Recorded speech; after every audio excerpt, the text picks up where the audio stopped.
Bueno, pues comenzamos. Buenas tardes. Nuevamente es un gusto estar aquí con todos ustedes como cada mes en el Seminario Internacional Educación Intercultural, Producción de Conocimiento de los Pueblos Indígenas y Afrodescendientes. Y pues hoy la verdad tenemos el gusto de tener acá a Marina Ribeiro Romero. El mundo nos une, yo digo, porque a Marina la conocimos en un congreso en Guatemala. Y es un gusto tenerte acá. Y te comento, Marina, que aquí hay muchos estudiantes de la Universidad Pedagógica y también de la Autónoma del Estado que te conocieron allá y nos están acompañando. Más adelante, pues tendrán la oportunidad de intercambiar contigo y, por supuesto, de hacer preguntas de lo que hoy nos compartes. Le voy a ceder la palabra al licenciado Miguel Ángel. Él es nuestro coordinador estatal del Movimiento Nacional por la Diversidad Cultural, para que nos dé unas palabras de bienvenida. Adelante, licenciado Miguel Ángel. Hola, doctora Dalia, muy buenas tardes. Saludamos a tu público con mucho cariño desde la coordinación del Movimiento Nacional por la Diversidad Cultural de México en el estado de Hidalgo. Y bueno, Marina, también agradecemos la parte de que te haya sumado y hoy en día puedas colaborar en este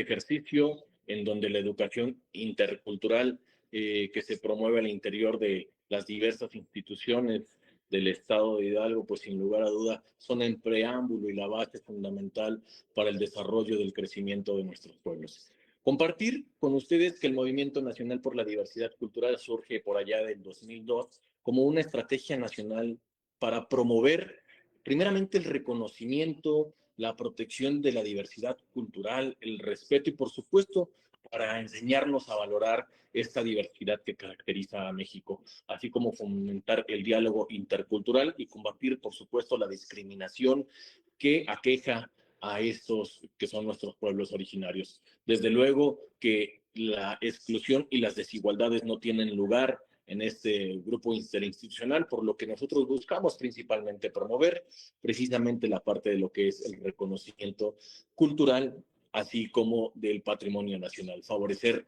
el diálogo como tal entre los distintos pueblos y impulsar acciones educativas, culturales, académicas y de discusión para poder precisamente formar desde la educación integral a nuestros alumnos.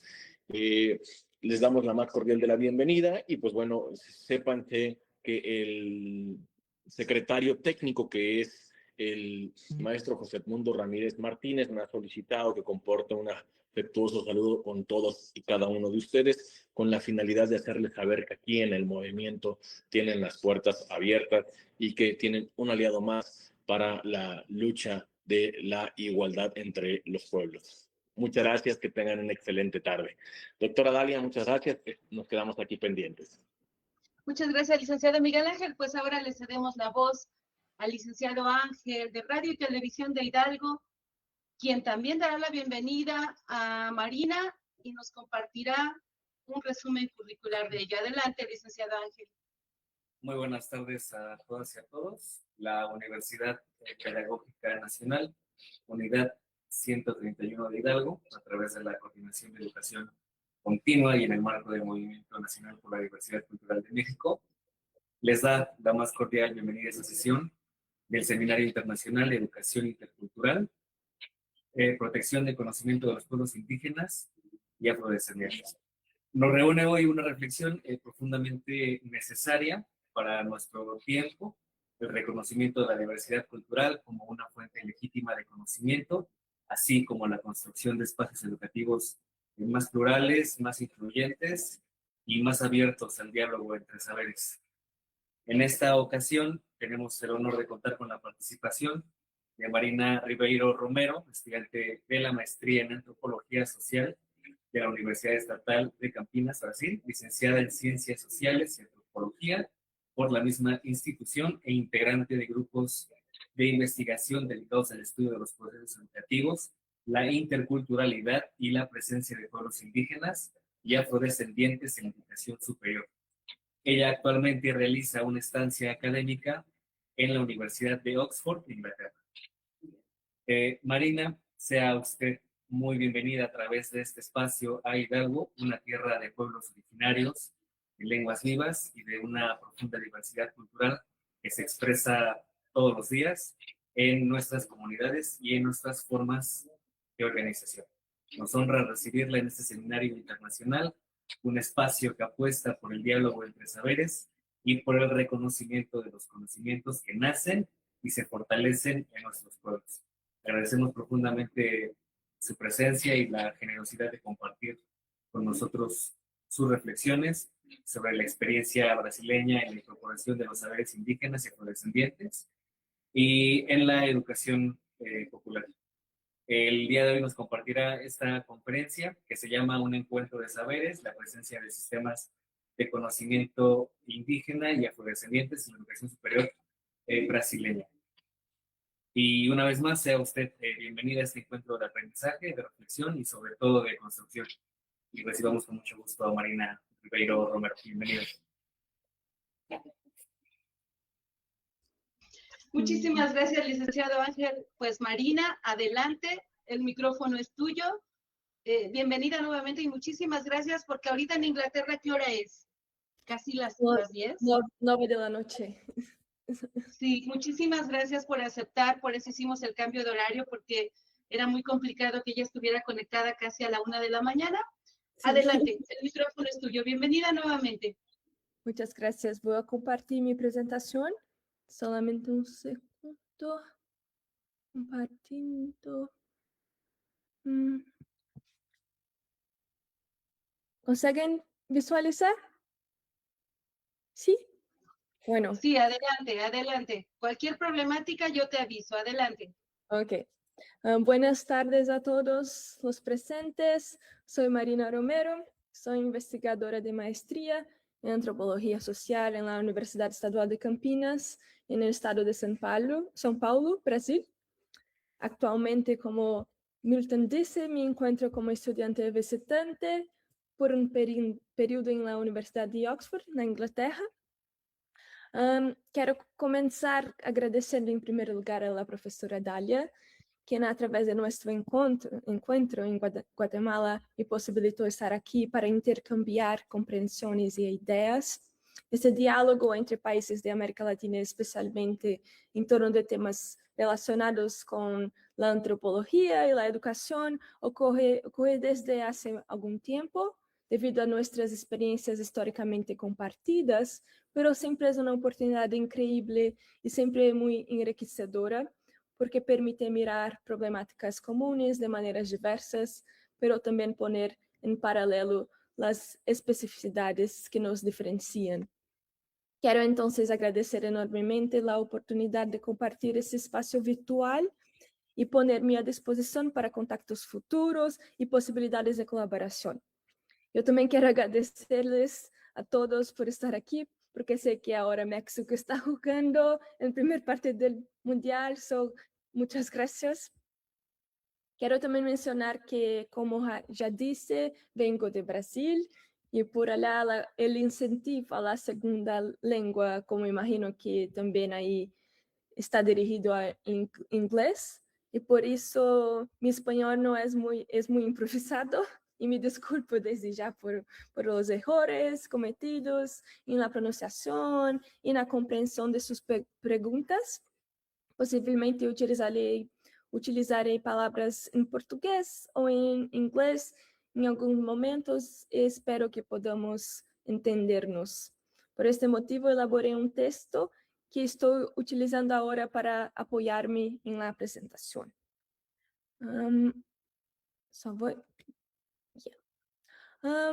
Mi idea hoy es presentarles uno de los casos específicos brasileños que coloca la formación universitaria en el centro del debate y tensiona las discusiones en torno a la producción de espacios de investigación y producción de conocimiento que ponen en diálogo diferentes epistemologías.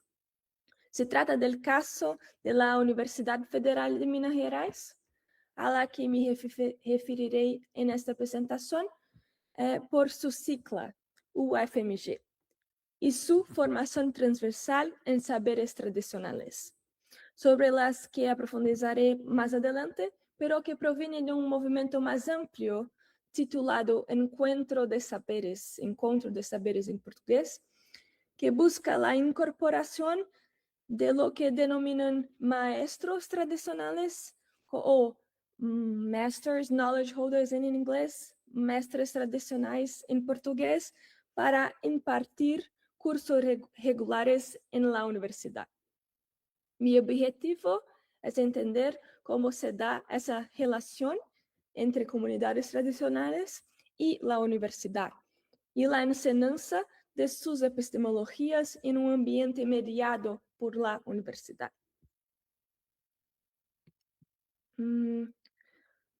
Aquí hago un paréntesis porque este es un problema de traducción sobre el que me encontré reflexionando al elaborar mi presentación.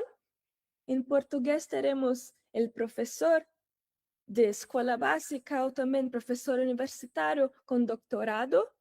Tenemos el maestre, que cursó maestría como yo, pero también tenemos la noción de maestre tradicional, que en este caso específico son los conocedores tradicionales que van a la universidad convencional o hegemónica a impartir clases. Es un término general para representar a quienes son reconocidos dentro de sus comunidades como portadores de conocimiento de los más diversos. Pueden ser chamanes, curanderos, pescadores, constructores, herberos, parteras. Son los maestros tradicionales. En español, seguro entiendo, puedo estar equivocada, yo no sé, o que en Brasil llamamos profesores, los estudiantes de maestría y los propios conocedores les llama maestro, lo que me genera un problema, porque sabios, pueden ser sabios, ¿ok? Porque estoy lidiando con todos al mismo tiempo, los sabios que llamamos de maestro y los maestros que son los profesores. Entonces, para mi presentación, me referiré a los maestros de escuelas y universidades como profesores y a los conocedores tradicionales como maestros o maestros tradicionales. Puedo utilizar sabios también, ¿de acuerdo? Entonces, considerando que estamos en un seminario sobre educación intercultural y que estos términos serán abordados y discutidos, creo que vale decir que mi presentación, mi perspectiva es que más de traer una concepción de lo que es o que debe ser una práctica educativa intercultural y del propio término interculturalidad, mi propuesta es, con este trabajo, es mirar a través del trabajo etnográfico cómo ese proceso ha ocurrido en la práctica en una institución de educación superior brasileña. Y por eso intitulé mi presentación Encuentro de Saberes, la presencia de regímenes de conocimiento indígenas y afrodescendentes en la educación superior brasileña. Entonces, presentaré el contexto nacional brasileño, luego el programa Encuentro de Saberes y finalmente el caso específico de la UFMG, que es el foco de mi investigación y las discusiones. Bien, para comenzar, la discusión sobre contextos educativos diferenciados para poblaciones indígenas y afrodescendentes ha sido muy explorada en trabajos sobre antropología de la educación en Brasil, como se ha también sido explorada en diversos países de América Latina, principalmente a través de las acciones normativas que definen el derecho a una educación bilingüe y que atienden las necesidades diferenciadas de estas populaciones, junto às discussões vinculadas ao direito à terra, que foram consagradas na Constituição de 1988 em Brasil, hito importante da política brasileira. A implementação das escolas diferenciadas indígenas em Brasil dio lugar à demanda de uma educação superior que formara docentes indígenas para dar clases en las escuelas de los territorios. de manera que se crearon licenciaturas orientadas a la formación de profesores o maestros indígenas. En paralelo, otros movimientos sociales, principalmente el movimiento negro, que ha tenido consolidado su agenda de reivindicaciones, también exigían el acceso a la educación superior pública. En este contexto, el movimiento indígena y el movimiento negro unieron fuerzas para reivindicar el derecho al acceso a la educación superior en el año 2000. Y desde el principio de este ciclo, las universidades brasileñas, cada una a su manera, han creado una serie de modalidades de admisión específicas para estudiantes negros, pardos, indígenas y personas de bajo ingreso. Utilizo pardo. Pardo es una categoría del sistema de clasificación racial brasileña, del IBGE, que no tiene equivalencia exacta en México, pero creo que podría decir algo como mestizo, bueno, no sé si esas palabras correctas, perdón. Llamó la atención sobre la Ley Federal de Cotas, adoptada en 2012, que establece que el 50% de todas las plazas de admisión en las universidades federales deben estar reservadas para estudiantes provenientes de escuelas públicas, y dentro de esas, el 35% para personas autodeclaradas negras, pardas e indígenas. Estas políticas diversificaron significativamente el alumnado de las universidades públicas, que anteriormente eran predominantemente blanco y conformada en su mayoría por estudiantes de escuelas privadas. El número de estudiantes negros, pardos e indígenas es claro, como lo muestra el Censo de Educación Superior de Brasil. Puedes ver, la población indígena tuvo el mayor incremento de 757%, acompañada de la población parda e indígena. Voy a pasar. También se crearon una serie de exámenes de admisión indígenas diferenciados en distintas universidades, algo que sigue la premisa de la educación diferenciada indígena. Si la educación es diferenciada, el acceso a la universidad también debe serlo, tomando como base los conocimientos enseñados en las escuelas diferenciadas. El acceso, tanto mediante las cotas como a través de los exámenes específicos indígenas, número 3 y número 4 en la imagen, es para los cursos regulares de la universidad. Entonces, estamos hablando de una configuración de la enseñanza en la educación superior cuando nos referimos a las poblaciones tradicionales indígenas, en que tenemos uno, escuelas indígenas diferenciadas; 2, carreras de licenciatura indígena para la formación de maestros indígenas; 3, una parte de las plazas en el examen de admisión tradicional, las cuotas, que ofrecen lugares para personas negras, pardas, indígenas y de origen socioeconómico bajo, lo que permite el acceso a los cursos regulares de la universidad. 4, el examen de admisión diferenciados indígenas para el acceso a cursos regulares de la universidad.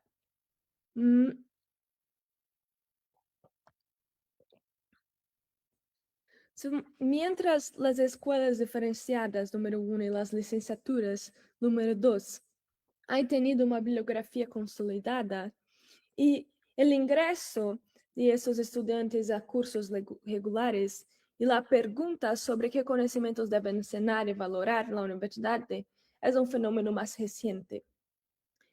En la discusión sobre la educación básica y los cursos de formación indígena, la interculturalidad ha venido como presupuesto, como discusión inicial, dada que se movilizan ambientes con esta finalidad.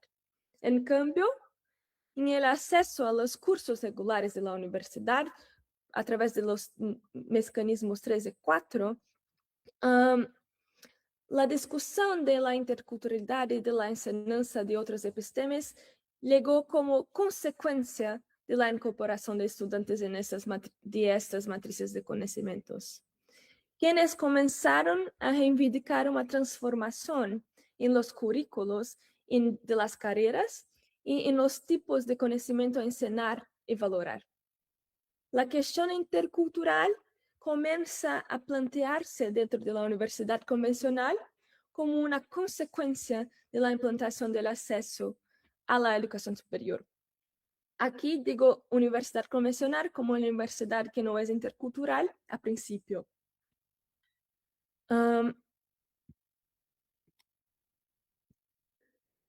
El movimiento estudiantil, indígenas, negros y algunas discusiones académicas han notado un descompaso entonces entre quienes están ahora en la universidad, los estudiantes, que traen diferentes epistemologías y experiencias vividas, y los tipos de conocimiento que la universidad valora, enseña y a quienes les permite enseñar. En otras palabras, la diversidad estudiantil ha aumentado, pero las estructuras académicas, profesores, currículos y los conocimientos oficialmente legítimos han cambiado mucho más lentamente. Los movimientos estudiantiles y las organizaciones negras e indígenas han señalado esta brecha y reivindican que no es suficiente diversificar quien entra en la universidad, sino repensamos también que cuenta como conocimiento dentro de ella. Además de una demanda de los estudiantes, muchos años antes, en 2005 y 2006, se realizaron los seminarios nacionales de políticas públicas para las culturas populares, que reunieron a más de 600 maestros o sabios de culturas populares y culminaron en la elaboración de una carta y reivindicaba, entre otros puntos, la inclusión de las culturas populares en los currículos de la educación básica, media y superior. Estos eventos se articulan con discusiones en otros ámbitos, como estas dos leyes que ven en el slide, que establecieron como obligatoria la enseñanza de historia y cultura afro-brasileña, africana e indígena en las escuelas básicas. Aunque essa legislação representou um avanço simbólico importante em el reconhecimento do patrimônio plural do Brasil, hoje podemos verificar que as leis, por si solas, não garantizaram sua aplicação no cotidiano escolar. En ese escenario, los debates ocurridos en el marco de los seminarios comenzaron a desplegarse en otras estrategias de transformación, como el programa Encuentro de Saberes, foco principal de mi exposición de hoy. Tal vez algunos de ustedes estén pensando en experiencias de universidades interculturales presentes en distintos países de Latinoamérica. En Brasil, sin embargo, una parte importante de estas discusiones ocurre en universidades convencionales, universidades que no son interculturales. Por eso, el caso que presentaré hoy no se trata de la creación de una universidad intercultural, sino del intento de producir experiencias interculturales al interior de una universidad convencional. La idea de una universidad indígena en Brasil es muy reciente y fue aprobada apenas este año, hace algunos meses.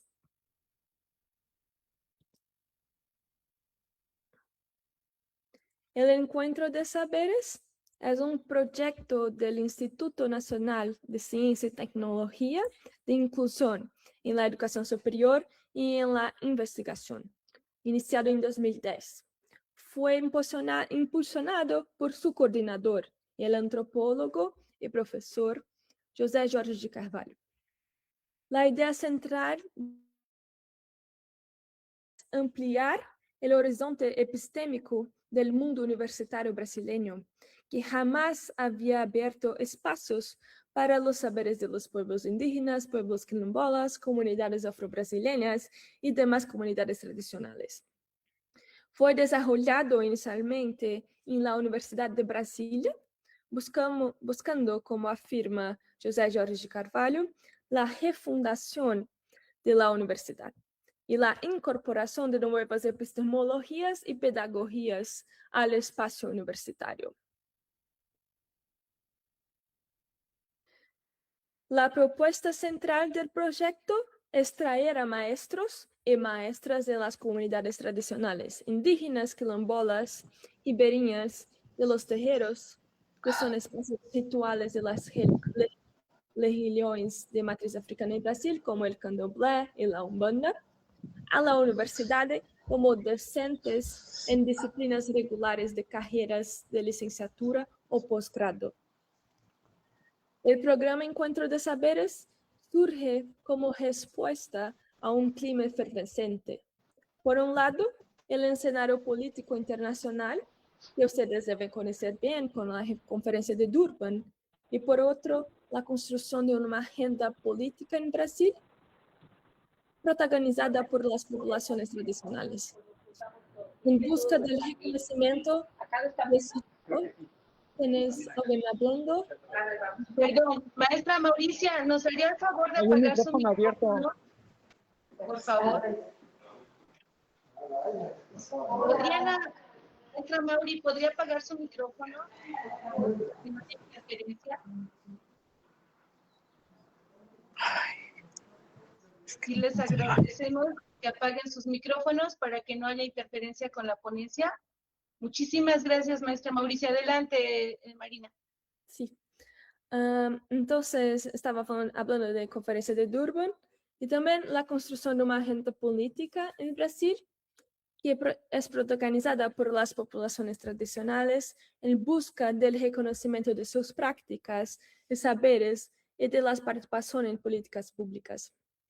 Y además, la adopción conflictiva pero exitosa de mecanismos diferenciados de acceso a la educación superior para estudiantes negros, pardos e indígenas, acompañada de demandas por la inclusión de sus conocimientos. En este sentido, José Jorge comprende el encuentro de saberes como un movimiento de doble inclusión.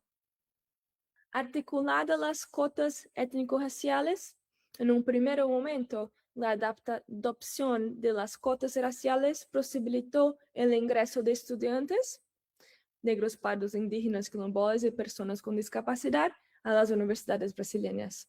El paso siguiente sería lo que es denominado cotas epistémicas, la incorporación de los saberes asociados a estos grupos en las universidades a través de sus maestros del saber, de sus sabios. Su primera formulación ocurrió en la Universidad de Brasilia, como ya dice, pero posteriormente el INCTI, el instituto, proporcionó recursos para financiar la expansión del programa a otras universidades, siendo la Universidad Federal de Minas Gerais una de las instituciones beneficiadas. Una de las instituciones de mayor reconocimiento en Brasil y foco específico de mi investigación. El programa Encuentro de Saberes se ha expandido considerablemente y actualmente está presente en más de 20 universidades en todo Brasil. Entonces, guiada por crecientes discusiones y reivindicaciones por la inserción de los conocimientos tradicionales en los currículos regulares de las universidades, impulsionada por esa propuesta del programa Encuentro de Saberes, opté por aprofundizar la reflexión a través de un estudio de caso en una de las universidades que adoptaron el programa. Me interesa comprender cómo los llamados saberes tradicionales comienzan a habitar el espacio universitario a través de una serie de acciones promovidas por la universidad y qué transformaciones ocurren en este proceso, tanto en lo que respecta a las prácticas universitarias y tradicionales, como a las categorías que las definen. La elección por la UFMG se debió principalmente a que se trata de un programa con mayor solidez y longevidad. La universidad cuenta con una formación transversal en saberes tradicionales, con recursos propios para la gestión y la oferta regular de cursos para toda la universidad. Se trata de una formación complementaria a la formación de licenciatura, en la que semestralmente se ofrecen diferentes cursos con distintos maestros tradicionales de diversas matrices de conocimiento. Indígenas, quilombolas, ribeirinhos, maestros de religiones de matriz africana, entre otros. Las clases están abiertas a todos los estudiantes de la universidad, quienes al completar 300 horas de clases reciben el certificado de formación transversal en saberes tradicionales. Por ejemplo, un estudiante de arquitectura puede graduarse como arquitecto y obtener al mismo tiempo una formación transversal en saberes tradicionales. La universidad también cuenta con otras formaciones, como derechos humanos, género y sexualidad, agricultura y agroecología. Las clases son impartidas por maestros y conocedores provenientes de comunidades tradicionales, quien en general tiene algún contacto previo con profesores de la universidad. Y viene a la universidad o, en algunos casos, los estudiantes van al territorio a aprender. Las clases también cuentan con un profesor socio, en portugués profesor parceiro, un docente de la universidad, generalmente de una área académica análoga a la especialidad del maestro. Si vamos a construir casas, un profesor de arquitectura. Si vamos a cantar, un profesor de música o literatura. Los maestros son remunerados por sus clases y en general, aunque no todos, no tienen formación académica formal, lo que no representa un impedimento para impartir los cursos en este contexto específico. Sin embargo, para impartir clases como profesores regulares en las universidades, uno de los objetivos del proyecto, impartir clases a todo momento, la idea de expansión de las epistemologías enseñadas en las universidades, la falta de estudios formales al nivel de doctorado ha sido un obstáculo para la incorporación de estos maestros. En este sentido, la UFMG ha desenvolvido un proceso de atribución del título de notorio saber, un reconocimiento equivalente al doctorado otorgado a los maestros tradicionales que les permite participar de concursos para docentes de planta, si desea. Otra característica del programa Encuentro de Saberes es la preferencia por invitar maestros tradicionales provenientes de comunidades de la región o del estado. El objetivo de la investigación que estoy realizando es precisamente mirar estos mecanismos de incorporación de los conocimientos tradicionales y de sus conocedores, maestros en las universidades. En este caso, en una universidad específica. Busco entender cómo ocurren los procesos de entrada de los llamados saberes tradicionales en la UFMG, mapeando los mecanismos de ingreso a la institución como eventos y disciplinas y otros tipos de proyecto, pero con un enfoque especial en las disciplinas. En un segundo momento, busco entender quiénes son los maestros que ingresan, qué códigos se activan para que ese ingreso ocurra y qué sentidos se atribuyen a esa categoría tanto en la universidad como en sus comunidades de origen. En ese sentido, hay una búsqueda por comprender la producción de categorías que impregnan el discurso del programa y de sus involucrados. Más allá de la categoría de maestro, está también la noción de saberes tradicionales, que atraviesa el programa en su totalidad. Me interesa mapear las diferentes concepciones de saberes tradicionales en juego y cómo esta noción es movilizada por los distintos actores.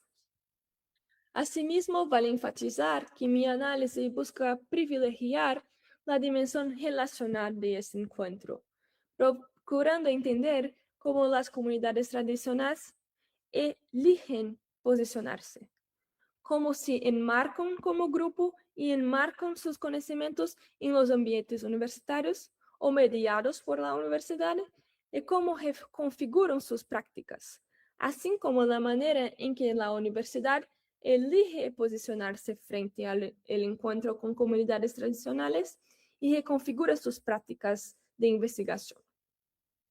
Metodológicamente hablando, parto de un trabajo etnográfico acompañando 2 disciplinas ofrecidas en la formación transversal, además de la realización de entrevistas semiestructuradas con los maestros tradicionales, los profesores socios y los estudiantes participantes de esos cursos.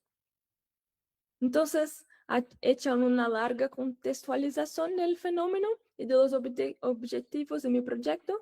Mi idea es presentar ahora los campos etnográficos realizados y parte de las cuestiones que de ellos emergen.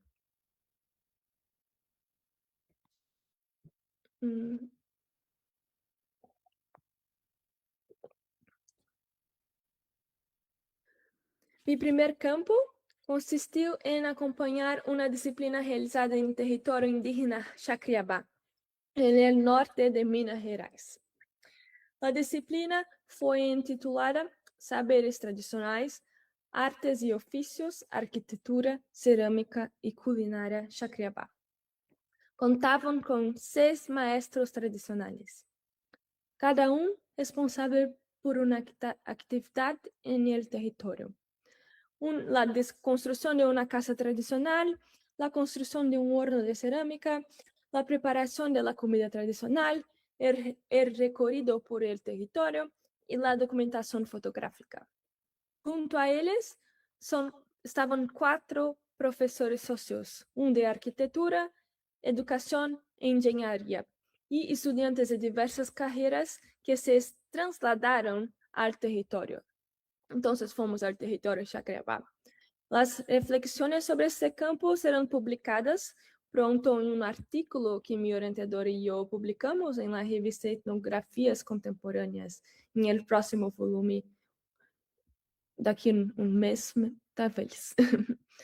Al llegar al territorio, fuimos divididos en grupos que acompañaron y rotaban entre los diferentes frentes de trabajo. Yo acompañé principalmente las actividades de construcción de la casa de enchimento, una técnica constructiva tradicional de releno con barro, como puedes ver en la foto, y la construcción de un horno de cerámica. Ambas actividades estaban orientadas a equipar la escuela indígena de la aldea.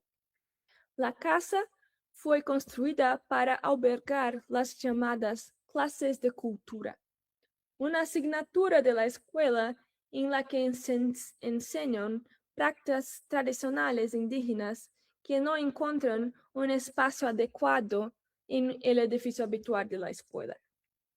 Y la construcción de un horno de cerámica, práctica tradicional de los Chacriabá, que tampoco estaba bien contemplada en la escuela y por eso se enseñaba en la casa del maestro.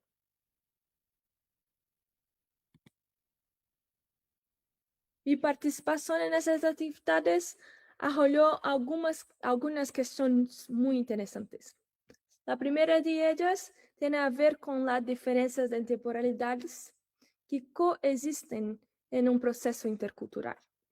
Como dije, las razones que llevaron a la construcción de esos espacios, la casa y el horno de cerámica, nos demostraron las dificultades de la educación diferenciada indígena básica, en la que los espacios y estructuras escolares muchas veces no son compatibles con las actividades y la enseñanza de prácticas tradicionales indígenas, aunque el currículo y la propia escuela están pensados para ello. Entonces, tras un incendio en la escuela, la comunidad decidió repensar la reconstrucción sobre otras bases e involucró la universidad para el apoyo. una relación que ya existe desde hace muchos años. Parte de la disciplina fue pensada para ayudar en la construcción de esta casa, con técnicas tradicionales que sería utilizada como espacio para las clases de cultura y de la escuela. Durante el proceso de construcción, ya en el segundo día, hubo una gran lluvia que inundó todo el espacio donde estábamos trabajando, lo que nos impidió parcialmente de continuar las actividades tal como habíamos planeado, porque no logramos transportar los materiales necesarios para la construcción y el bajo estaba muy mojado. Pero como nosotros, los estudiantes y los profesores, teníamos poco tiempo en el territorio, al fin y al cabo solo estaríamos una semana, y estábamos movilizados por el deseo de que la actividad sucedería, fuimos creando maneras de continuar. Improvisando pequeños puentes, caminando por el lodo, muchas veces lastimándonos los pies, y pasamos el día entero intentando seguir con la construcción. Como puedes ver en la foto, la pequeña puente que estábamos construyendo. Al final del día, uno de los maestros comentó algo que me llamó mucha la atención. Dijo, para mí, esto fue tiempo perdido. Si fuera solo nosotros, simplemente habríamos esperado a que la lluvia pasara y el bajo se secara. Esta observación pone en evidencia algo importante. Mientras que para nosotros la sensación predominante era de frustración ante que la interrupción de las actividades y el poco tiempo disponible. Para ellos, la lluvia no era necesariamente un problema. Al contrario, en una región donde la lluvia es escasa, ella es frecuentemente recibida como motivo de alegría. La mirada sobre la lluvia era muy diferente. Unos la veían como un problema, mientras que la comunidad la veía como una solución. Este momento evidencia bien las cuestiones que emergen cuando saberes que son originalmente practicados en contextos no escolares comienzan a ser enseñados en la universidad o mediados por ella. Además, el periodo lluvioso hizo que no logramos concluir la construcción de la casa durante el tiempo. No conseguimos terminar la casa. El bajo no se secó y no pudimos hacer los acabamentos ni la pintura. Ainda así, en la evaluación de uno de los maestros, la actividad había sido extremadamente importante, porque posibilitaría la continuidad de aquella práctica constructiva entre las generaciones más jóvenes. Esta técnica de construcción ya no era tan utilizada como antes, en parte por desaliento del Ministerio de Salud, que la asociaba con la proliferación del insecto conocido como barbero, creo que es Chinche pesucona en México, y el parte por la llegada de materiales industrializados a la región. Como consecuencia, muchos jóvenes y niños nunca habían participado en una construcción de ese tipo. Y la disciplina creó esa oportunidad sin que fuera necesariamente su objetivo inicial. Podemos observar aquí dos movimientos simultáneos. Por un lado, temporalidades diferentes conviviendo y en ocasiones entrando en conflicto. Existe la temporalidad de la que Guy Vincent, Bernard Lahire y Daniel Tin denominan forma escolar, esa manera de organizar el espacio, de conocer los fluxos de las actividades que producen configurações próprias, como horarios y días definidos. La objetivación discursiva del saber, que incluso cuando estamos en el territorio, fuera de los espacios escolares, siguen manifestándose a través de la organización del tiempo, la división de las actividades y la necesidad de cumplir cronogramas. Por otro lado, existe el tiempo del bajo, el tiempo de la lufia, el tiempo propio del proceso de aprendizaje en Chacriabá, que muchas veces es más largo y está vinculado a los ritmos de la propia práctica. Estas temporalidades son puestas a convivir. En algunos momentos, una se impone sobre la otra. Cuando llegó la lluvia, el tiempo de la lluvia y el tiempo del bajo se impusieron sobre todos nosotros. Por más que la temporalidad de la forma escolar intentara a todo costo sortear esa imposición. Pero, al mismo tiempo, la temporalidad de la forma escolar también se hacía presente, organizando actividades, expectativas y modos de conducción del trabajo. Estamos, por tanto, ante un espacio marcado por la coexistencia de múltiples temporalidades. Además, la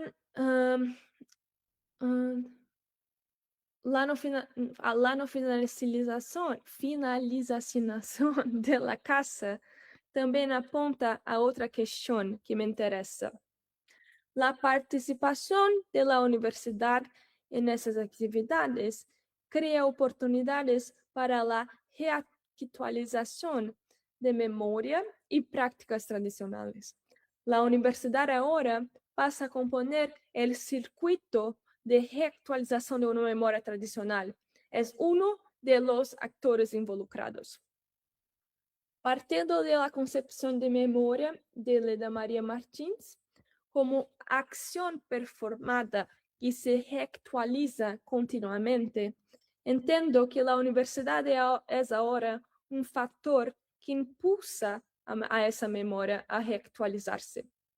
La universidad forma parte del circuito de reactualización de la memoria de las prácticas tradicionales, contribuyendo a su continuidad, pero también incorporando algunos elementos y retomando otros. Otra situación que ejemplifica este punto es el proceso de construcción del horno de cerámica. Durante la actividad, descubrimos que el horno que estábamos construyendo no era exactamente un horno tradicional, tal como practicaba a la cerámica antiguamente.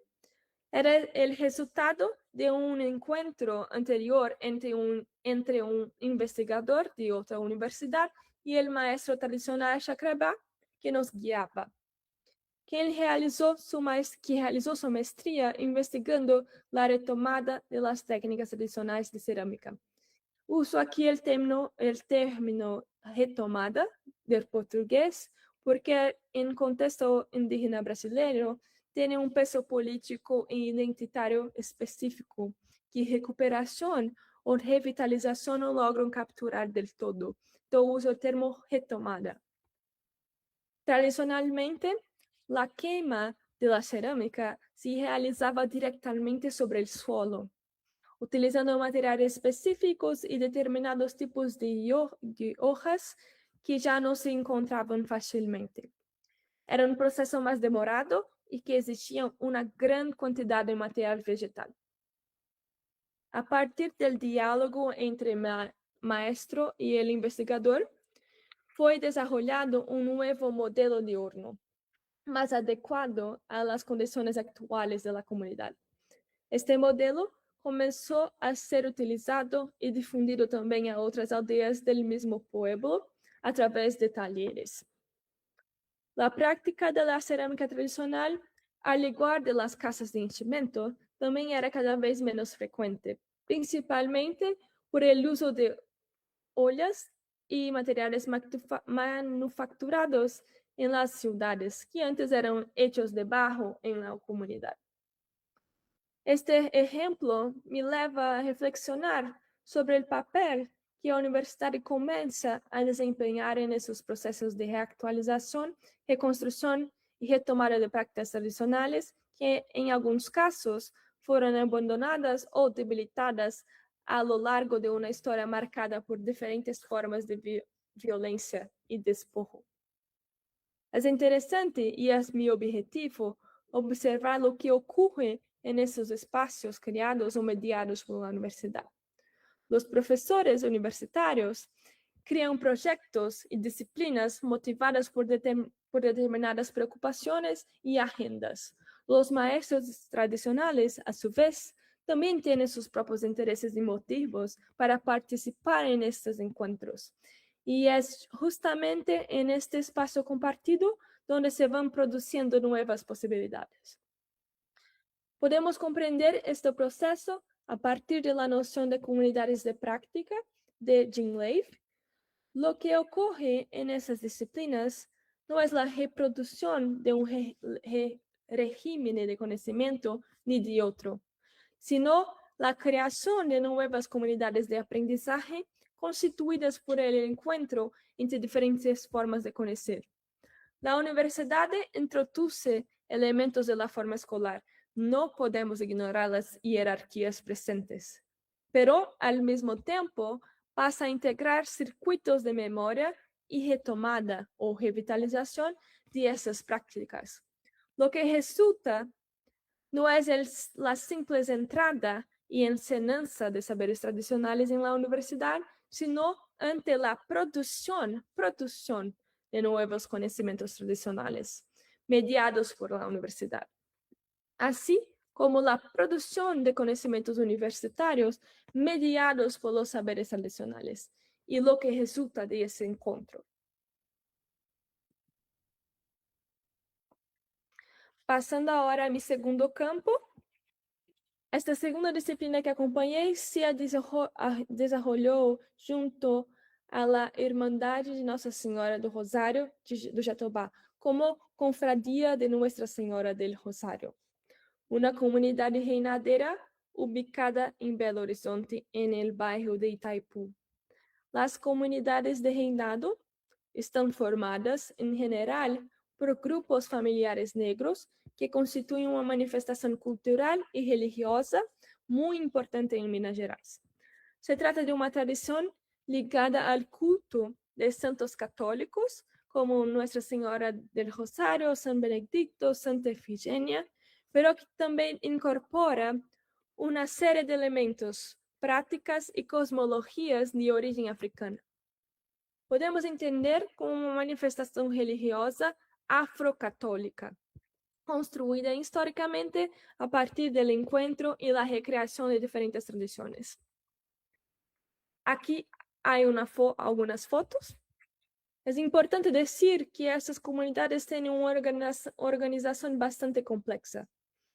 Há reis, rainhas, capitães, guardias, bailarines e músicos. Cada guardia, que é um grupo ao interior da comunidade, como se vê na foto, estão associados a um santo específico e têm seus próprios instrumentos, cantos e formas de actuação ritual.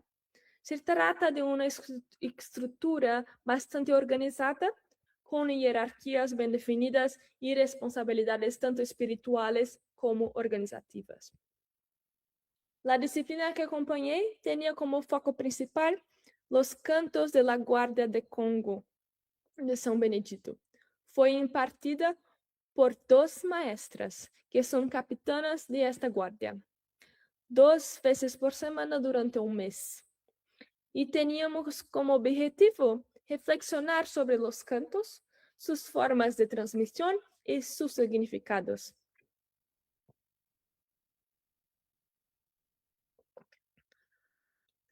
Eu creio que essa disciplina planteou algumas questões muito interessantes.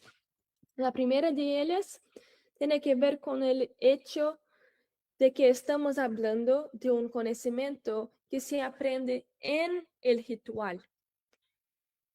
El aprendizaje de estos cantos ocurre a través de la participación. Las personas aprenden cantando, acompañando las procesiones, observando a los mayores, participando de las fiestas y celebraciones. Los niños están presentes en estos momentos desde muy pequeños y es en este contexto donde ocurre el aprendizaje. Entonces, surge una pregunta interesante. ¿Cómo se da el aprendizaje de estos cantos en un ambiente universitario, donde la dimensión ritual está desplazada de su contexto original? ¿Cómo aprender algo que depende del ritual fuera del contexto ritual? A diferencia de la disciplina realizada con los Chacriabá, en que, ya que los trasladamos al territorio y participamos directamente de las actividades practicadas, en esta segunda disciplina, las clases se desarrollaban dentro de la universidad. Informalmente a participar en celebraciones y actividades de reinado fuera del contexto de las clases, pero la disciplina en sí ocurría en el espacio de la universidad, en una área abierta y arbolada, pero que no contaba con los mismos elementos, instrumentos y condiciones del contexto ritual. Fue muy interesante observar cómo ocurría el aprendizaje de los cantos en ese contexto. Porque por un lado, la performance ritual no estaba teniendo lugar allí. Pero por otro, el conocimiento seguía pasando por el cuerpo, que es curioso. Durante las clases, las maestras cantaban para nosotros y nos explicaban en qué momento del ritual se cantaba cada canto y cuál era su significado. Había, por tanto, un aprendizaje a través del discurso. Sin embargo, tanto en los relatos de los estudiantes como en mi propia experiencia, era posible percibir una incorporación gradual de los cantos en lo cotidiano, una incorporación mediada literalmente por el cuerpo.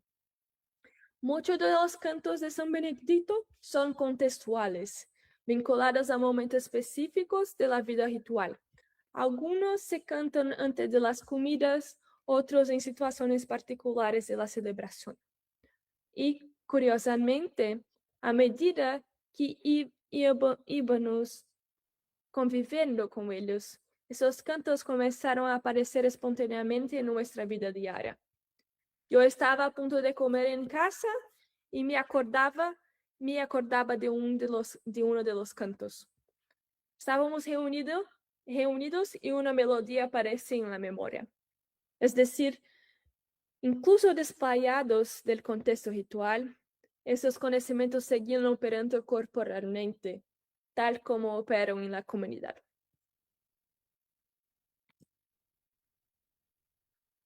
Pero también existen límites en este proceso. Las propias maestras insistían constantemente que lo que ocurría en la universidad no era el reinado propiamente dicho. Nos recordaban que el reinado necesita ser vivido, y para comprender verdaderamente aquello que lo que estaban hablando, era necesario estar presente en las fiestas, en las procesiones, en los rituales, en las relaciones que constituyen la comunidad. Había una distinción muy clara entre lo que era enseñado en la universidad y lo que era vivido en el contexto comunitario. Una percepción diferente a la de los miembros de la comunidad indígena Chacriabá, que proviene de un contexto de mayor proximidad con la escolarización.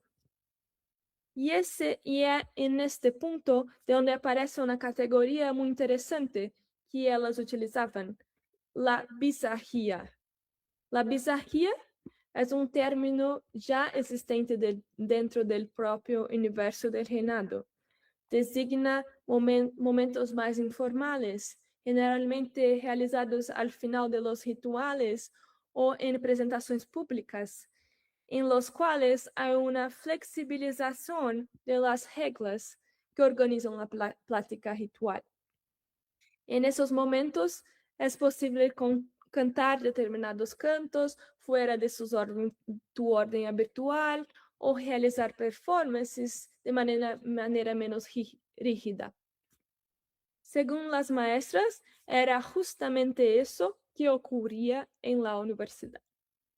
Lo que ellas hacían ahí no era exactamente el reinado, sino una forma de bizarría. Mostrándonos que lo que ocurría en la universidad es una modalidad específica de la práctica reinadera. No estamos ante de una simple transferencia de un conocimiento de un lugar a otro. Hay una transformación ocurriendo. Lo que entra en la universidad no es reinado en su totalidad, sino una forma específica de circulación de los saberes reinaderos. Y eso nos lleva a otro punto, las elecciones sobre lo que entra o no en la universidad. Porque existe siempre una dimensión de elección en este proceso, una dimensión de creación, pero también una dimensión del secreto. Principalmente cuando estamos lidando con contextos religiosos, existen conocimientos, prácticas y narrativas que no pueden ser compartidos en cualquier situación. Entonces, las capitanas también están haciendo una elección, una adaptación, un filtro sobre qué enseñar en la universidad. En ese sentido, lo que observamos no es solamente la circulación de un saber tradicional, sino la producción de este. Así como el conocimiento reinadero es transformado por las maestras para poder entrar en la universidad, una vez dentro, este también comienza a ser organizado por las formas propias del ambiente universitario. Una mayor explicación, una énfasis en las palabras orales, la historización de las prácticas y la elaboración discursiva de los conocimientos. Es decir, un saber que se aprende principalmente mediante la participación, el cuerpo y la práctica ritual pasa, en cierta medida, a ser presentado en este contexto principalmente a través de la palabra, la narrativa y la reflexión sobre sí mismo. A pasar de que las maestras refuerzan esa otra dimensión y hacen el intento de traer miembros de la comunidad para representar una pequeña guardia en la universidad. Puedes ver en la foto son los jóvenes de la comunidad que estaban en la universidad. Y aquí aparece una cuestión que ya estaba presente en el primer campo. Tengo estado usando la expresión producción de saberes porque me parece que lo que ocurre en esas disciplinas de la formación transversal y saberes tradicionales no es simplemente la incorporación integral de los saberes tradicionales en la universidad. Lo que ocurre es la producción de algo nuevo generado a partir del encuentro de esos regímenes que son negociados. Cuando el reinado entra en la universidad, siguen siendo reinado, pero también se transforman en otra cosa. Se convierten, en palabras de las propias maestras, en una bizarría. Y eso vale no solo para los saberes reinaderos, sino también para los propios conocimientos académicos producidos en esos encuentros. Por último, creo que es interesante llamar la atención también sobre un punto más. El papel ambivalente de las instituciones escolares y universitarias en la construcción de esas identidades reinaderas. Durante el trabajo de campo, escuché muchas veces relatos sobre el prejuicio enfrentado por los niños y jóvenes reinaderos en las escuelas básicas. Las maestras y otros miembros de la comunidad contaban que la participación en el reinado frecuentemente era objeto de discriminación e incomprensión. Muchas veces no terminaron isso terminava alejando a outros jovens durante a adolescência, ao que muitos regressavam posteriormente. E nesse sentido, a escola básica aparecia como um espaço de deslegitimação dessas práticas e identidades. En la escuela, en la universidad, en cambio, observamos casi el movimiento opuesto. Cuando las maestras llevaron a jóvenes de la comunidad para participar en las clases, como se ve en la foto, muchos llegaron bastante tímidos. Como la disciplina se desarrollaba durante la tarde, la mayoría de los adultos de la comunidad estaban trabajando y por eso fueron principalmente niños y adolescentes quienes participaron de las actividades. Pero algo muy interesante ocurrió. A medida que percibían que los estudiantes universitarios no conocían esos cantos, estas historias y estas formas de conocimiento, hubo un cambio importante en la dinámica de las relaciones. Por un momento, las posiciones de quien enseña y quien aprende se invirtieron. Estos jóvenes se dieron cuenta de que posuían un conocimiento que no era compartido por todos y que también ellos eran responsables de enseñarlo. Hubo aquí un proceso de valorización y reconocimiento. No solo los estudiantes universitarios estaban aprendiendo sobre el reinado, los propios jóvenes reinaderos estaban percibiendo que sus conocimientos tenían valor, legitimidad e importancia social. En este sentido, la relación universidad-comunidad es ambivalente. Por un lado, transforma, enmarca y reorganiza estos conocimientos dentro de determinadas formas institucionales.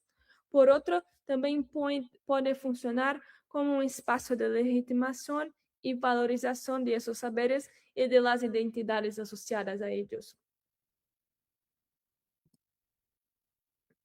Por último, quiero retomar algunas ideas que atravesaron los dos campos, tanto el campo de los Chacriabás como el campo del reinado, para pensar en lo que este conjunto de experiencias etnográficas nos sugiere. Algunas autoras han apostado a la idea de que estaríamos lidando con conocimientos inconciliables.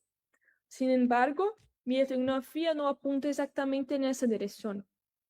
Lo que he observado es que la universidad proporciona zonas de encuentro y también de producción de fronteras que no están exentas de tensiones.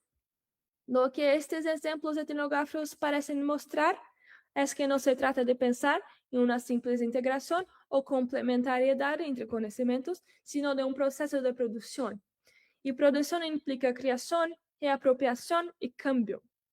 La universidad, en relación con las comunidades, participa entonces de un circuito de reactualización de una memoria y retomada de prácticas tradicionales, como vimos en el caso Chacriabá con las construcciones y la cerámica.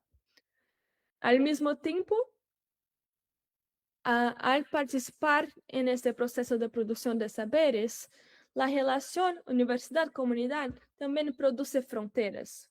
Es decir, existe un proceso orquestado tanto por la propia universidad como por las comunidades involucradas, que hace elecciones sobre lo que circula dentro del contexto mediado por la universidad, mostrando lo que está en esos espacios no son exactamente lo mismo que el conocimiento tradicional en su contexto de origen. En el caso del reinado, esto aparece claramente en la categoría de bizarría, que nombra precisamente esa forma desplazada y reorganizada de la práctica ritual en el espacio universitario. Así, la relación proporcionada por este proyecto Encuentro de Saberes, al mismo tiempo que escolariza, que enmarca estos conocimientos en formas discursivas provenientes de las prácticas universitarias, también promueve acciones de legitimación de las identidades de las prácticas asociadas a ellos, creando espacios de reconocimiento y circulación. En ese sentido, lo que se produce en estos encuentros no es ni la simple reproducción de los saberes tradicionales en su forma original, ni su traducción completa al universo académico, sino algo que emerge justamente de este proceso de relación, de frontera y de encuentro. Es esto, muchas gracias. Muchas gracias, Marina. Cuando comenzaste con estos datos de los porcentajes, me hiciste recordar el caso del origen de las universidades interculturales en México, porque en México tenemos más de 20 que surgen en 2001, y uno de los motivos del surgimiento de estas universidades, por supuesto que fue un movimiento, el movimiento del EZLN, ¿no? El movimiento zapatista por el reconocimiento de la diversidad de los pueblos indígenas en la Constitución, porque no existía. A partir de ese movimiento se genera el artículo 4 constitucional, y Silvia Schmelkes hace un análisis en México del porcentaje de estudiantes indígenas que accedían a la universidad y encontró que solo era el 1%.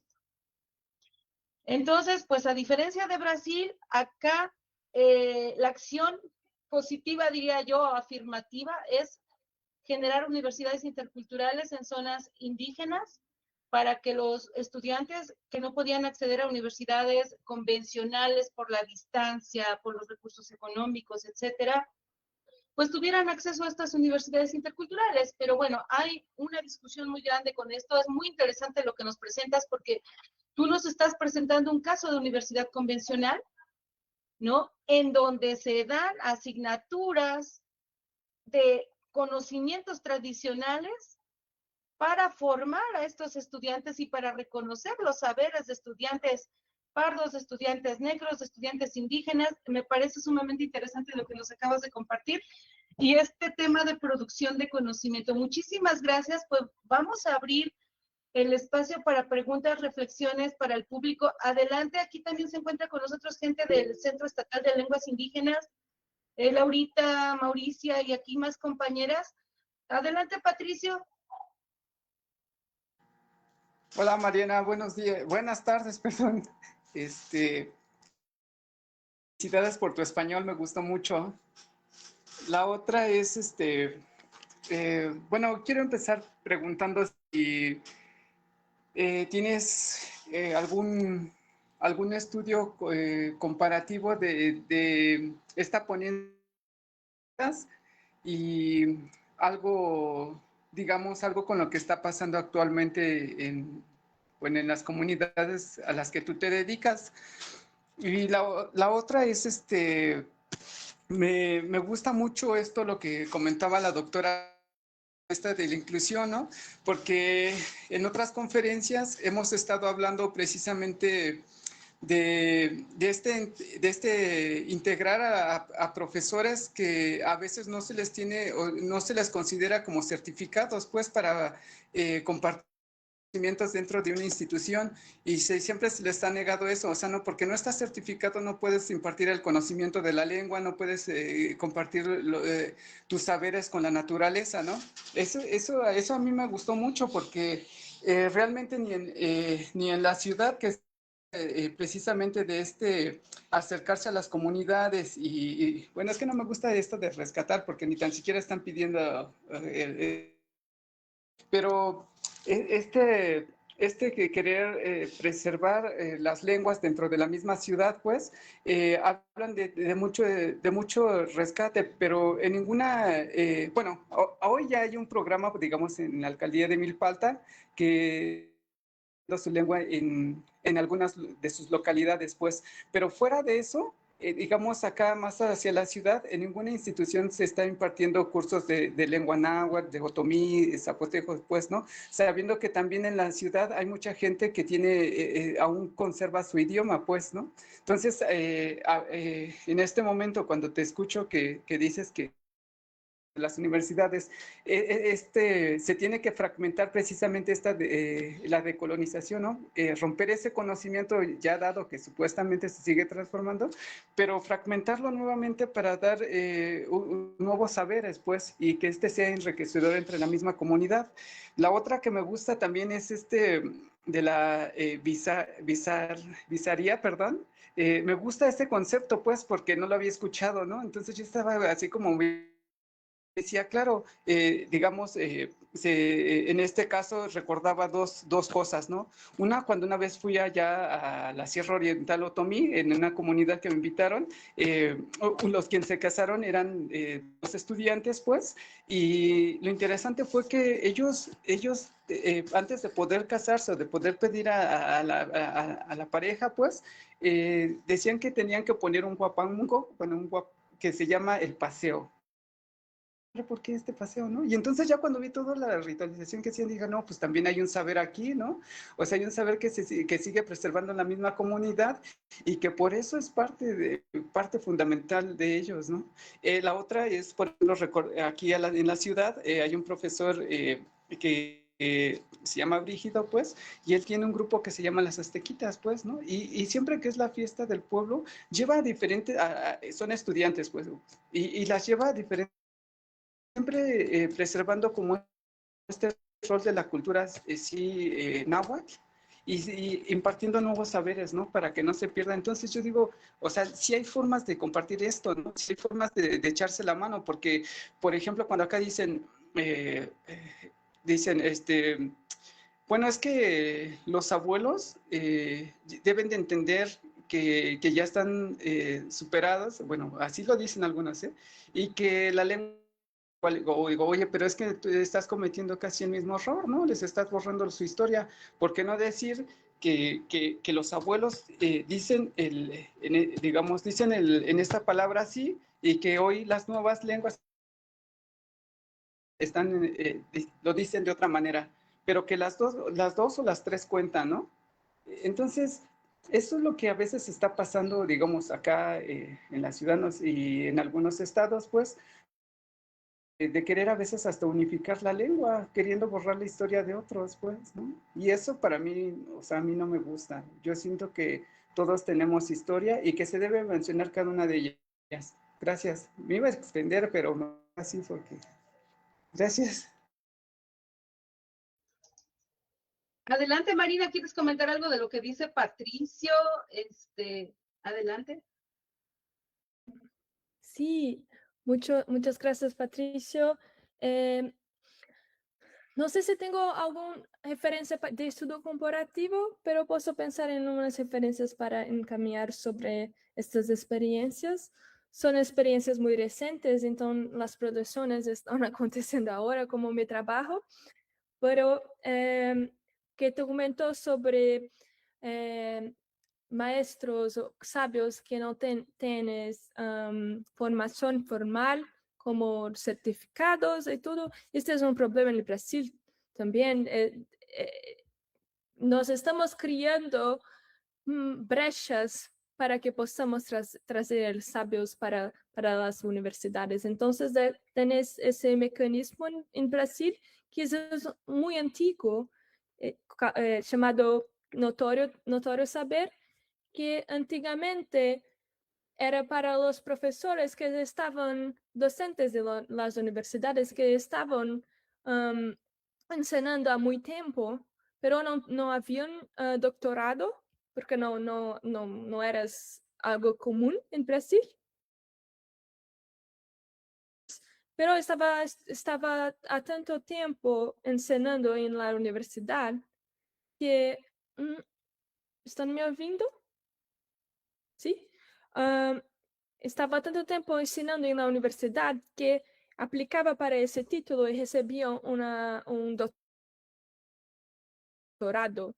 Y después nos estábamos olhando eso y decimos, podemos usar esto para decir este maestro, reconocer ese maestro sabio tradicional que tiene la maestría, que tiene el conocimiento, pero tenemos que hacer todo un memorial sobre tu vida, en todo que si es reconocido en su comunidad como sabio, y después recibe el certificado para que pueda enseñar en otras universidades también, y que podamos continuar este proceso en diferentes universidades.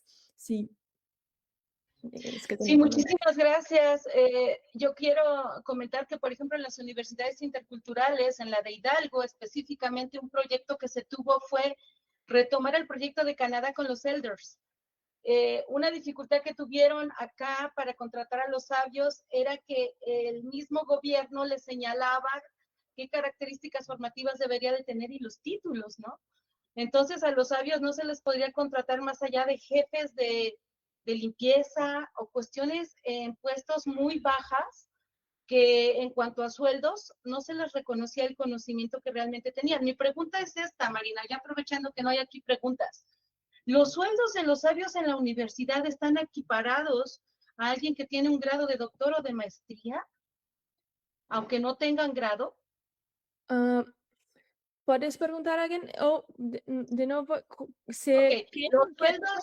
los sueldos de los sabios Ajá. son iguales a los profesores que tienen grado de doctorado y maestría. Sí, cuando el sabio recibe el notorio saber, equivale a un doctorado, y cuando él es, cuando recibe el pagamento por enseñar, es equivalente a un profesor inicial, la primera vez entrando en la universidad. Pero es un desafío porque en Brasil, para pagar los maestres, tienes que tener una diferente parte de la universidad para efectivamente pagar. Entonces, este es un desafío. Por eso, la universidad que yo estudio es una cosa muy buena porque tienes un financiamiento exclusivo para eso y puedes pagar todos los maestres. Muchísimas gracias. Ahí está el tema, ¿no? Tienen el financiamiento para lograr eso, que es lo que acá pues no hay también el reconocimiento. Mayores desafíos en Brasil, muchas universidades, en otras universidades que están haciendo el proyecto, muchas veces no tienen el financiamiento. Tienes que achar en otros tipos de lugares, pero para hacer todos los semestres, para invitar más de un maestre, es difícil. Sí. Muchas gracias. María del Carmen, adelante, y después Rocío. Adelante, María del Carmen, bienvenida. Platícanos de dónde nos acompañas.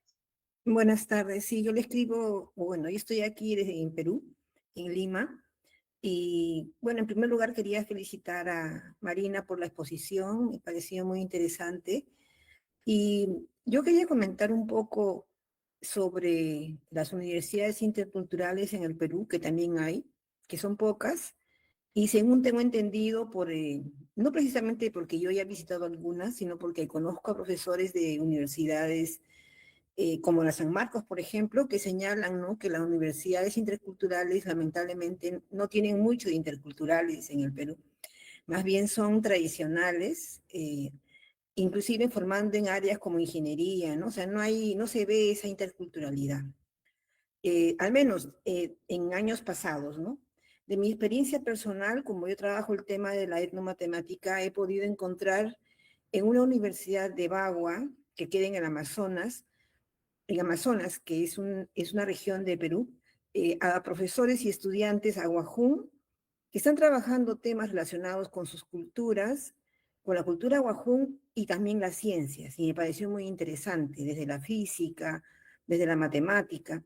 Entonces, pero no son muchos, me imagino, no son muchos quienes hacen eso, ¿no?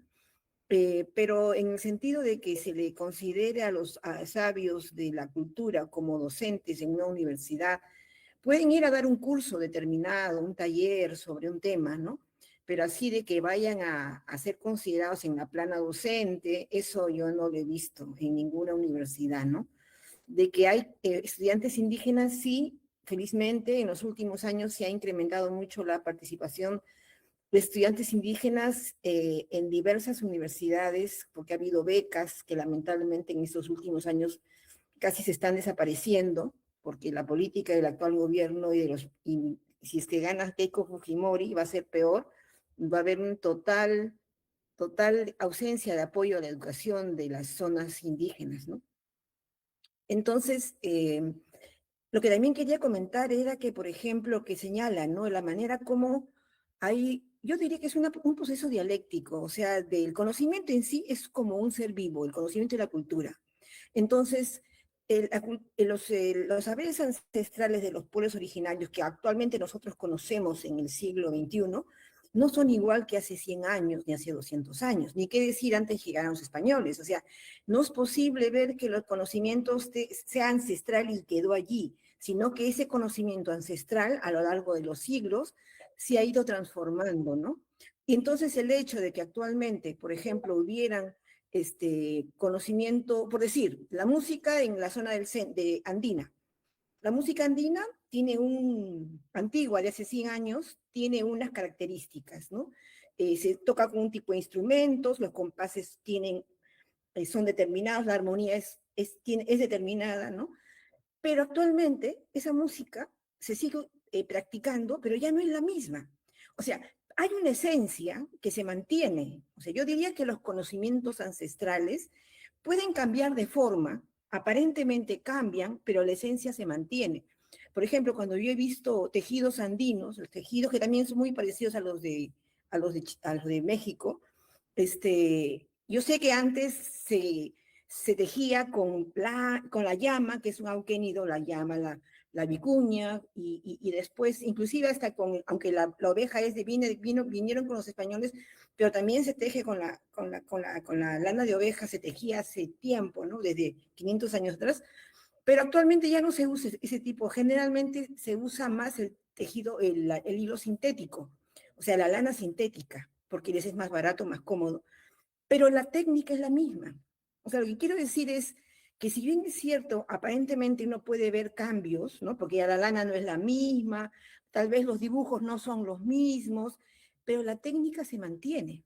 O sea, hay algo que va cambiando, pero a la larga, en esencia, es lo mismo, ¿no? A eso me refiero. O sea que, por ejemplo, cuando habla de que la universidad un poco como que también modifica un poco la costumbre, según entendido, entonces, en el fondo puede ser, pero yo creo que en esencia es lo mismo. O sea, es una cosa muy compleja, que al menos yo desde que pude estar en contacto con eso me pude dar cuenta, y me parece muy interesante las reflexiones que ha hecho sobre cómo es que esa interacción, ¿no? Entre la universidad y la cultura, y no solamente allí. O sea, por ejemplo, cuando una cultura se junta con otra, porque en el Perú hay muchas culturas, hay siempre en ese contacto hay una transformación, ¿no? Hay una transformación. Entonces hay cosas muy interesantes que se pueden ver. Muchas gracias. Gracias, María. Adelante, Marina. Y después le damos la palabra a Rocío. Adelante. Y muchas gracias, María, por el comentario.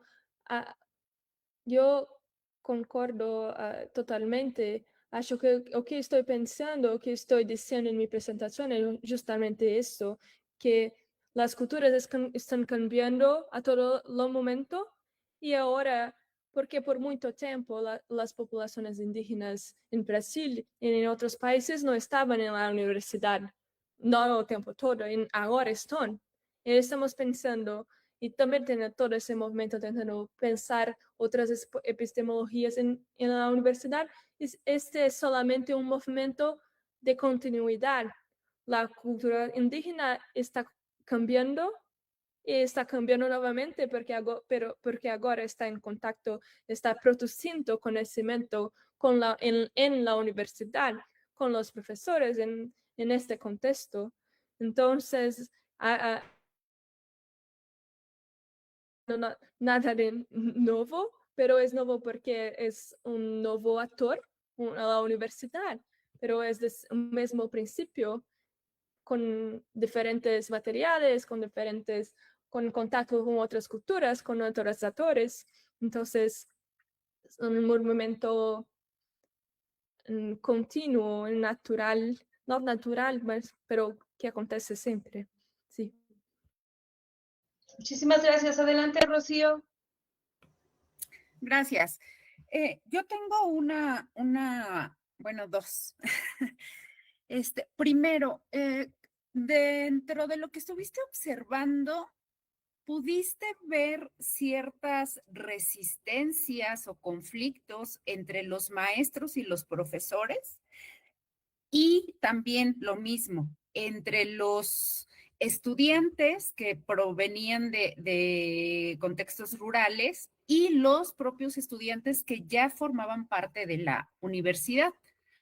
¿Cuáles fueron esas resistencias, esos conflictos? ¿Todavía continúan? ¿Cómo se han enfrentado o cómo los ha abordado la universidad propiamente?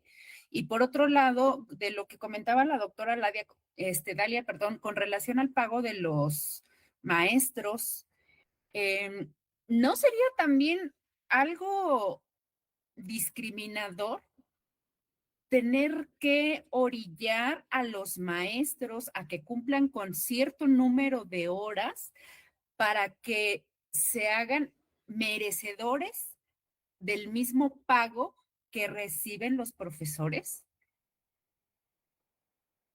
Son mis cuestiones. Gracias. Gracias.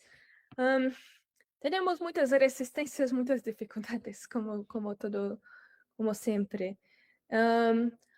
Acho que como es la configuración de la formación en esta universidad específicamente, quien está haciendo las asignaturas, las disciplinas, estás escogiendo hacerlas. Entonces, esto es un filtro para el conflicto, pero cuando estamos haciendo las clases, muchas veces acontecen desentendimentos en la profesora comprende de una manera, el maestro de otra, pero hay una ética entre los profesores de que son los maestros que están enseñando, entonces estamos compartiendo y ese es el relacionamiento en estas clases, pero normalmente los estudiantes también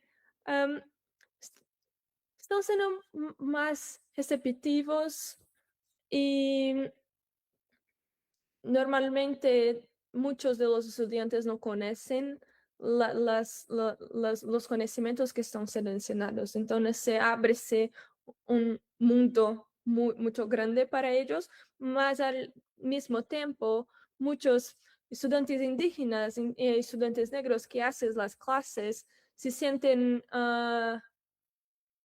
abarcados, están se sintiendo en casa. Muchas veces escucho eso, porque están se vendo representados nessas clases.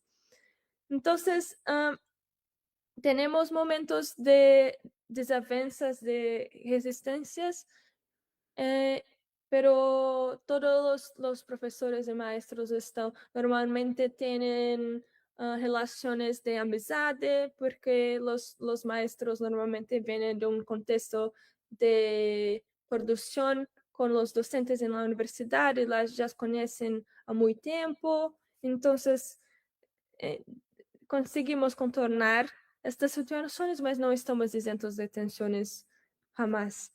Y tú dices que de que tenemos un maestro, tienes que enseñar tantas horas. ¿Es esto que tú dices? Sí, es que la doctora Dalia preguntaba que si un maestro ganaba lo mismo que un profesor. Sí. Y comentaste que para que el maestro ganara lo mismo que el profesor, tenía que cumplir prácticamente con 300 horas para que No, pudiese obtener las el papel 300 horas son para los estudiantes. Para recibir el certificado de formación en saberes tradicionales, tienes que cumplir 300 horas, lo estudiante. Para el maestro, solamente tiene que hacer un memorial para recibir el título. Entonces, tienes que escribir como una biografía, como como nuestra certificación, pero diciendo cómo trabaja, si un estudio sobre la vida del maestre, y vais a pasar por una banca de avaliación y después recibir el título. Las 300 horas son solamente para los estudiantes que tienes que cumplir las horas en las clases.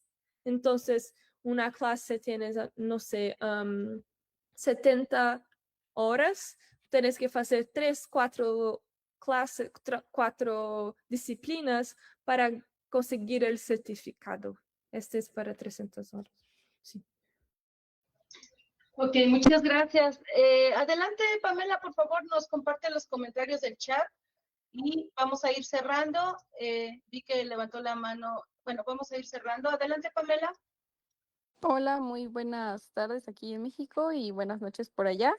Bueno, de antemano, yo me presento, soy Pamela Tonatzin Romero Pérez, egresada de la licenciatura en Intervención Educativa, y pues te quiero felicitar porque me parece muy interesante.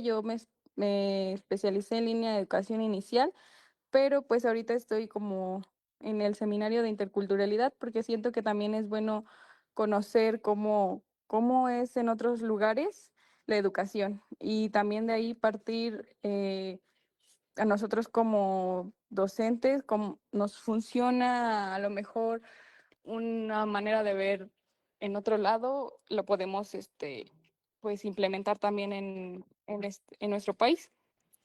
Los comentarios es Blanca Holguín Cuellar, es de UPN y nos ve desde Ciudad Valles, San Luis Potosí. Rocío Ocaña, egresada de la Universidad Autónoma del Estado de Hidalgo, residente de Pachuca, Hidalgo, estudiante de doctorado actualmente. Patricio Méndez, Isidoro Mendoza, nos ve desde Ciudad de México, Universidad Autónoma de la Ciudad de México. Mauricia Hernández es egresada del Centro Estatal de Lenguas y Culturas Indígenas. Y Alfredo Almaraz. Sí, muchas gracias. Te damos el micrófono, Daniela. Adelante, ¿quieres tomar el micrófono para tu comentario que colocaste aquí? Daniela Padilla, adelante. Sí, buenas tardes a todos. Bueno, yo también quería felicitarte mucho por la ponencia, estuvo muy interesante y pues que también tuve el gusto de conocerte en el Congreso de Antropología en Guatemala, cuando subimos el volcán. No sé si te acuerdas de mí. Y bueno, yo estudio biología y actualmente pues me estoy enfocando más a los estudios etnobiológicos, ahorita desarrollando una investigación en la Sierra de Hidalgo y pues precisamente por esto me parece muy importante como la incorporación de los saberes de las comunidades y como tú nos comentabas que se han modificado las prácticas de investigación en las universidades a partir de esta incorporación de los saberes indígenas. Y pues esto es muy importante porque al menos aquí en la universidad en la que yo estudio, pues nunca he visto como esta incorporación y la parte que se le brinde la importancia que se merece a los conocimientos de las comunidades, que son pues quienes conocen de toda la vida su entorno y la relación que tienen con el ambiente o con los animales, en mi caso, que es a lo que estoy estudiando. Y pues si pudiéramos replicar estos estudios en todas las demás universidades, tanto interculturales como las normales, por así decirlo, pues tendríamos estudios e investigaciones mucho más completas, sobre todo pues aquí en México, que al igual que Brasil es un país megadiverso y muy importante en la interculturalidad. Gracias.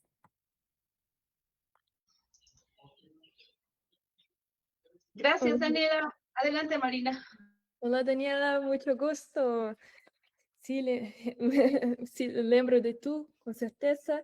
Y sí, ahora en Brasil tenemos un movimiento muy grande pensando la transformación de las prácticas científicas, incorporando los conocimientos tradicionales, los conocimientos indígenas, como metodologías indígenas. También estamos pensando cómo utilizar los sabios, mismo si no hacen una publicación, pero como referencias bibliográficas para nuestros trabajos. Entonces tenemos algunas actividades que están trayendo los sabios para que podamos también crear estas referencias. Entonces no solamente, principalmente la universidad que estoy estudiando, ellos producen muchas películas en conjunto y esas películas están siendo utilizadas para muchos trabajos en la universidad como referencias, pero también están siendo produciendo artículos en conjunto que son asignados por los maestros y por los profesores. Entonces, estamos pensando en diferentes maneras, diferentes metodologías que lleven en consideración los conocimientos tradicionales. Entonces, es un movimiento que está aconteciendo ahora en Brasil y como dices, una transformación mutua. Entonces, tanto los conocimientos tradicionales están cambiando, pero los conocimientos científicos están abriéndose para no todos, evidentemente.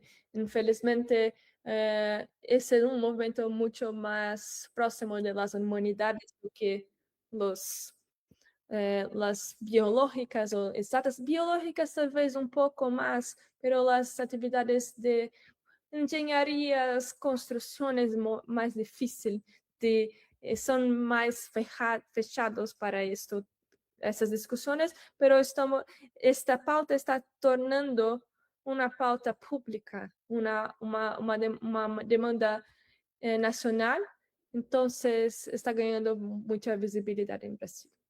Entonces, sí.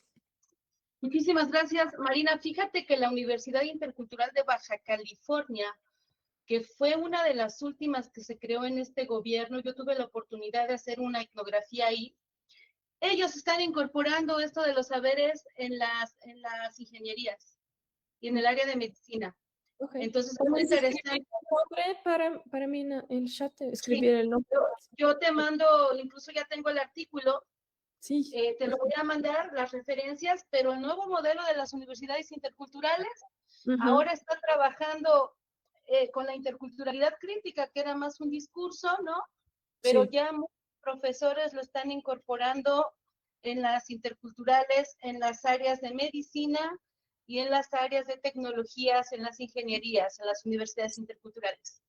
En Brasil, ahora, en mi universidad de origen, Unicamp, no es que estoy estudiando, pero donde hago mi maestría, estamos también iniciando un trabajo en la medicina, en que invitamos los maestros indígenas para asesorar los estudiantes de la universidad, para garantir la salud del cuerpo y también atender personas de la universidad que necesitan los cuidados de los maestros indígenas. Estamos haciendo un trabajo de cuidado, literalmente, no solamente con médicos, más con maestros también.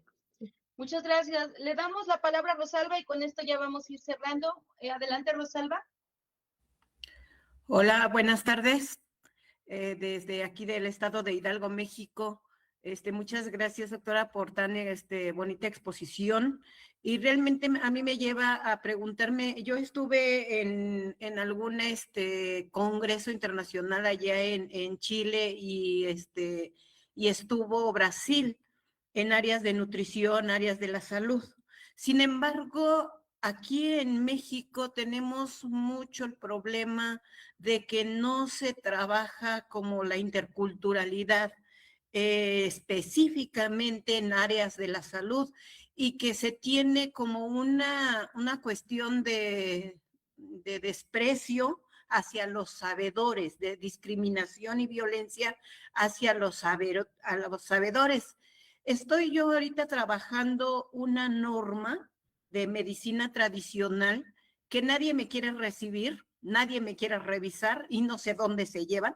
Sin embargo, me refiero porque yo trato de normar la práctica de la medicina tradicional y el cuidado intercultural en el área de enfermería. ¿Por qué? Pues nosotros como primer contacto para la prevención, promoción y educación para la salud, creo que somos como una vinculación específica para las áreas comunitarias. Mi pregunta es, ¿ustedes cómo aplican el modelo intercultural en áreas de la salud?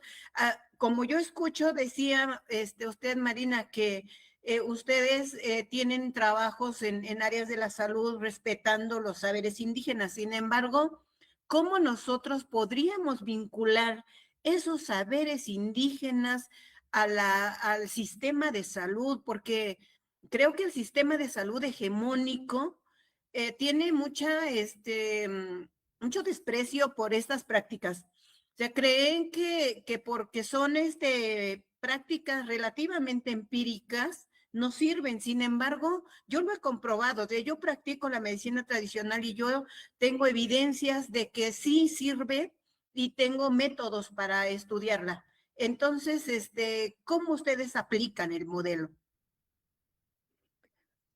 Oh, muchas gracias, Rosalba. No sé si se responde cómo aplican, pero puedo compartir con usted los trabajos de mis colegas que están trabajando con eso. Estamos desenvolviendo un centro de medicina indígena que está asociado al hospital de la universidad. Entonces, todo el proceso ainda está siendo discutido y también tenemos otra iniciativa en el norte del país que es el hospital indígena, que tienes un autor que puedo pasar también con trabajo sobre eso. Sí, acho que puedo compartir.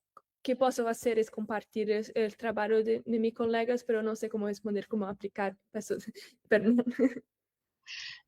Ok, muchísimas gracias Marina. Pues agradecemos muchísimo nuevamente tu presencia en este seminario, la experiencia que nos estás compartiendo allá en Inglaterra. Ahorita no sé ya qué horas son, yo creo que como ¿qué serán? 11 de la noche. Sí, 11 de la noche. Sí, la vamos a ir cerrando porque pues de verdad te agradecemos tu tiempo. Y voy a dar lectura textual a la constancia que pues te vamos a hacer entrega de manera simbólica.